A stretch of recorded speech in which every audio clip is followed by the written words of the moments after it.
ডোমারের Mamata clinic and diagnostic সেন্টারে caesarean অপারেশনে রোববার জন্ম নেয় ফুটফুটে এ কন্যা সন্তান।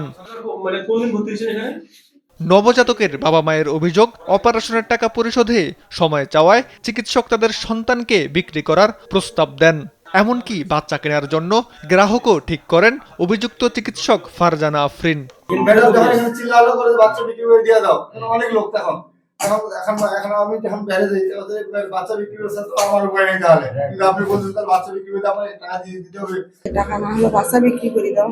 কালকে রাতেও বলতেছে যে বাচ্চা না হলে বিক্রি করে দাও। আমি বলছি আমার জীবন গেল, আমি আমার বাচ্চা বিক্রি করে দিব না। এই ঘটনায় চিকিৎসক ও ক্লিনিকটির বিরুদ্ধে কঠোর ব্যবস্থা নেয়ার দাবি জানান স্থানীয়রা। 2 দিন সবাই চাইছে, ডাক্তার নিবলে সাথে সাথে উঠে ঝ্যাঙ্গেরে ব্যারকে দিচ্ছে, দৌমাতে ব্যারকে দিয়ে কইছে যে বাচ্চা বিক্রি করে হলেও টাকা দেবে।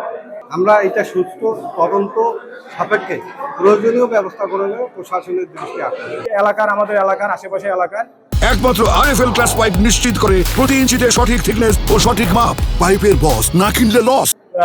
অনেকজনের কাছে গেছে বাচ্চা দেওয়ার জন্য, অনেকজন আসছে।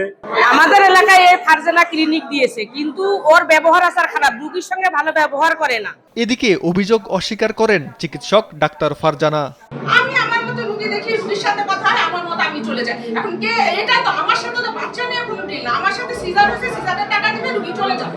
তবে অভিযোগ পেয়ে ক্লিনিকে অভিযান চালায় প্রশাসন।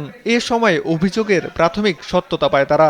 বাচ্চা কেনা বেচা হচ্ছে, আমরা এসে কিছু অসঙ্গতি পেলাম, আমরা অভিভাবকের কথা শুনেছি এবং এই অভিযোগটা খুবই স্পর্শকাতর এবং একটা অমানবিক অভিযোগ, যে বাচ্চা কেনা বেচা হচ্ছে। তো আমরা এসে দুপক্ষের কথা শুনে ব্যাপারটি সমাধানের চেষ্টা করেছি।